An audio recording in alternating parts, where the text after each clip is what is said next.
Hľadal som, ako po ceste beha kačička s malým.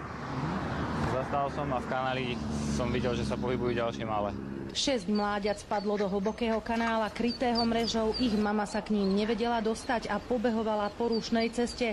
Všimol si ju okolo idúci vodič, ktorý neváhal zavolať hasičov.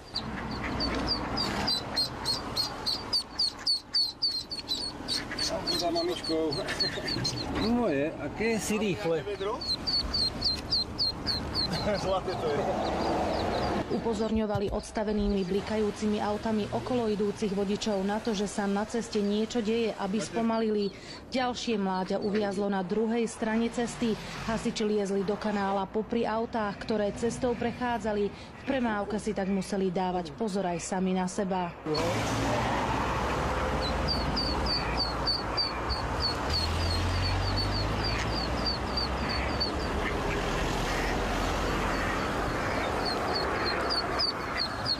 Behala určite aj s malým. Zo 3-krát by ich tu už bolo zrazilo. Kačacia rodina prešla z Hrona cez 2 dvojprúdovky plné aut. Hasiči ich naložili do vaku a odviezli späť k vode.